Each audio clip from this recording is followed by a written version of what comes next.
اگر گھر بنانا ہے تو گھر اور گھرانہ بغیر خاتون کے نہیں بنتا. اور یہ انسان وہ ہے کہ جو گھر اور گھرانے کے بغیر رہ نہیں سکتا، جی نہیں سکتا. تو ایک خاتون کی مرکزی حیثیت ہوتی ہے گھر بنانے میں. اب اگر ہر خاتون کو یہ بات سمجھا دی جائے کہ آپ کی مرکزی حیثیت کیا ہے؟ گھر بنانا، بازار سجانا آپ کی ذمہ داری نہیں. بازار آپ کے بغیر بھی سجا رہ سکتا ہے، گھر نہیں بن سکتا، گھرانہ نہیں بن سکتا. گھر گھر میں آج کل ایک جنگ ہوتی ہے، یہ سکھا دی نئی روشنی، فریڈم. ہر خاتون یہ چاہتی ہے کہ اس کی انڈیپینڈنسی ہو. انڈیپینڈنسی کے کیا معنی ہے؟ شوہر سے کہہ دیا کہ آپ خود ہی کھانا پکا لیجئے گا. بچوں کو بہلانے کے لیے انہیں موبائل تھما دیا، کارٹون دیکھتے رہو. خود اپنا ایک موبائل لے کے مشغول ہو گئی، اپنے دوستوں سے باتیں ہو رہی ہیں. یہ ہے انڈیپینڈنسی. اس سے گھر بنتا ہے. ہم اپنی خواتین کو، اپنی بہنوں کو، اپنی بیٹیوں کو کیا تہذیب دے رہے ہیں؟ اچھی تو نہیں لگے گی بات. میں نے کہا تھا آج ہٹ کے گفتگو ہوگی. گھر گھر کا مسئلہ. ابھی ہم اس لیے ممبر پہ آج ابل پڑے ہیں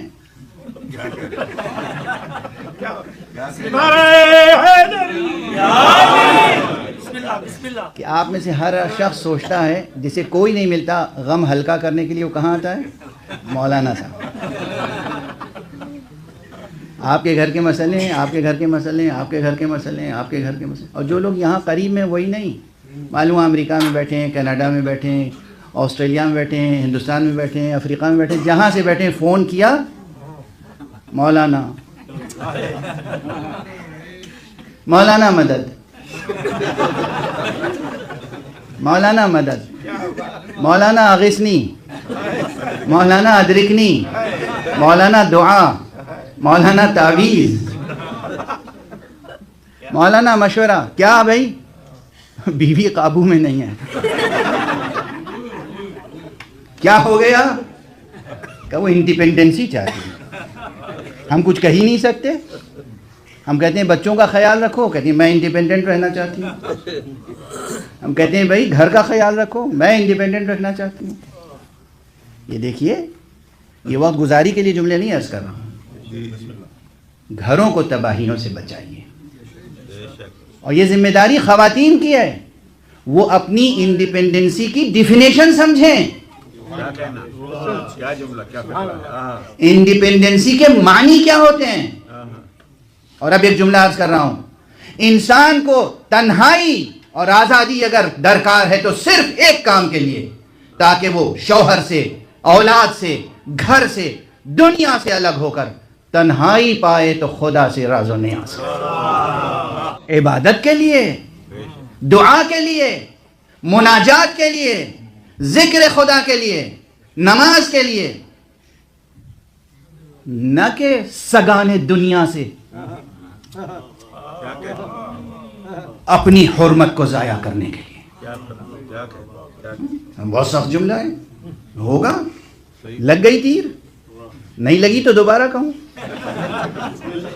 لگ گیا تیر، نیزہ لگ گیا. کیا معنی ہے؟ آپ یہ چاہتے ہیں کہ میں صرف ہمیشہ آپ کو ہنسا کھلا کے بہلا کے چھوڑ دوں؟ یہ مجلسیں بہلانے کے لیے ہیں. ہر گھر کا مسئلہ ہے یہ. تقریباً یہ بڑھتی جا رہی ہے وبا.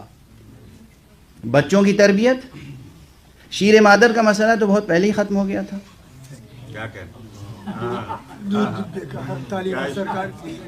اب جو تھوڑی بہت ماں کی توجہ ہوتی تھی وہ بھی بچے محروم ہو گئے. اب بچوں کو کیا، بس موبائل ہاتھ میں. اور بچے سب سے پہلے جو چیز استعمال کرنا سیکھ لیتے ہیں وہ ہے موبائل. سکھاتا کون ہے؟ کس لیے؟ تاکہ ماؤں کو آزادی ہو جائے. وہ جو دل سوزی، وہ جو ممتا کا درد و کرب تھا، جس میں اصل عورت کی ہستی کی عظمت تھی. اب عورتوں کی عظمت کو سمجھیں تو صحیح. یہ جملہ کہہ چکا ہوں بہت پہلے، لیکن آج دہرا رہا ہوں. انشاءاللہ آپ لوگ بھول چکے ہوں گے. بہت پہلے کہا تھا. دیکھیے اس پوری کائنات کو کیا کہتے ہیں ہم لوگ؟ ادبی تعبیر کیا ہے؟ اسے بہت پرانی ادبی جو ہم لوگوں کی اسلامی روح یا خدا پرستانہ روح سے سرشار جو ادبی تعبیریں ہوتی تھیں، تو ایک تعبیر یہ تھی کہ ہم اسے کارخانہ قدرت کہتے تھے. کارخانہ قدرت، یہ قدرت خدا کا کارخانہ ہے، اس میں لاکھوں کروڑوں چیزیں بنتی ہیں، لیکن سب سے بڑی چیز کیا ہے اس میں بننے والی؟ انسان. ہر چیز بنتی ہے کسی سانچے میں، ہر چیز کی تخلیق کا کوئی ظرف ہوتا ہے. سب سے بڑی عظمت خاتون کی یہ ہے کہ ظرف تخلیق آدم رحم بنت حوا ہے. اس عظمت کو معمولی ہے، یہ عظمت خواتین کے لیے یہ عظمت معمولی ہے کہ بنت حوا کا جو ظرف ہے رحم بنت حوا، یہ ہے ظرف تخلیق آدم. شیر مادر ہے شہد و عسل و دارو ہستی. یہ ہے. اس عظمت کو کیوں بھول رہی ہیں آپ؟ نہ ماں کو، نہ بچے کو دودھ پلانا چاہتی ہیں، نہ توجہ دینا چاہتی ہیں، اور آپ کون سی انڈیپینڈنسی چاہتی ہیں؟ کس کے لیے؟ اپنی عظمت کو بڑھانے کے لیے یا اپنی ہستی کو اور اپنی ڈگنیٹی کو تباہ کرنے کے لیے؟ اور یہ سبق کہاں سے سیکھیں گے آپ؟ صرف اور صرف 18 سال زندگی بسر کرنے والی زہرا، اس نے کیا کچھ نہیں سکھایا دنیا کو؟ ایک اچھی بیٹی کی طرح کیسے جیا جاتا ہے، ایک اچھی زوجہ کی طرح کس طرح جیا جاتا ہے، ایک اچھی ماں کی طرح کس طرح جیا جاتا ہے. ماں بھی ایسی ماں کہ جس نے حسن و حسین جیسے بیٹے، ماں اور ایسی ماں کہ جس نے زینب کبریٰ جیسی بیٹی دنیا کو عطا کی، ماں اور ایسی ماں کہ جسے باپ نے کہا ام ابیہا. اس کائنات میں سب سے بڑا معراج سیر و سفر حیات خاتون، حیات انثیٰ، ایک خاتون کی زندگی کا، اس کے وجود کا نقطہ عروج ماں ہونا ہے. اس دنیا، اور وہ بھی کون سی ماں؟ ایسی ماں جو شمر کو نہ جنے، حر کو جنے. ایسی ماں جو یزید کو جنم نہ دے، ایسی ماں جو حبیب ابن مظاہر کو جنے. جیسے ہی میں نے یزید کہا، کسی نے کہا حسین، حسین کا نام یزید کے مقابلے پہ نہ لیا کیجئے.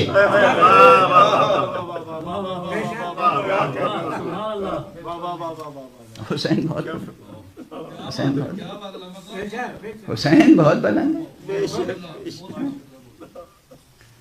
ایسی ماں نہیں جو یزید کو جنم دے، ایسی ماں نہیں جو ابو جہل کو جنم دے.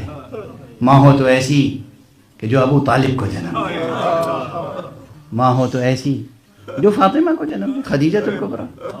ماؤں کی مثالیں کم ہیں. اور اب ایک جملہ عرض کروں، فضائل ہی ہیں لیکن آپ کی آنکھوں میں آنسو ہیں. یہ آنسو غم کے آنسو نہیں ہیں، یہ آنسو قدردانی کے آنسو ہیں.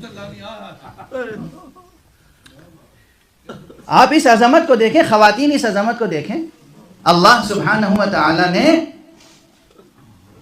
آدم کو تو بے ماں باپ کے خلق کیا، کوئی ایک بھی ایسا نہیں ہے جسے بے ماں کے خلق کیا. عیسیٰ کو بے باپ کے تو خلق کیا، بے ماں کے خلق نہیں کیا. اس کے کیا معنی ہے؟ وہی کہ بنت حوا کا ظرف، یہ ظرف آدم ساز ہے. اس لیے تمام خواتین عالم کے لیے فاطمہ بنت محمد وہ عظیم نمونہ عمل ہے جو اس دنیا میں ایک عظیم خاتون بننا سکھاتی ہے، اور اس دنیا کے تمام تر مصائب و آلام کے باوجود خدا سے وابستہ رہنا سکھاتی ہے. یہ فاطمہ کی اصل. کون سی مصیبت ہے جو بیوی پہ نازل نہیں ہوئی؟ لیکن کسی مصیبت سے عاجز آ کے بیوی نے کہیں کوئی ایسا جملہ نہیں کہا جو شایان شان وحدت سے کہیں متصادم ہوتا ہو. نعوذ باللہ، ہم تو سوچ بھی نہیں سکتے. جناب بیوی نے جس بیٹی کو پروان چڑھایا اس بیٹی کی یہ شان ہے. توجہ رکھیے گا. میں مصائب پڑھنا نہیں چاہ رہا ہوں، لیکن یاد رکھیے یہ محفل ہے، محفل حضرت زہرا ہے، لیکن یہ آپ کی آنکھوں میں جو آنسو ہیں یہ معرفت خدا اور عشق الہی کے آنسو ہیں، اس لیے یہ بہت قیمتی ہیں. آپ توجہ رکھیے. میں نے تقریر شروع کہاں سے کی تھی؟ یہ وہ ہستیاں ہیں جو انسان کو خدا سے جوڑتی ہیں، خدا کی قدر دانی سکھاتی ہیں، خدا کی قدر شناسی سکھاتی ہیں، توحید سے وجودی رابطہ قائم کر دیتی ہیں.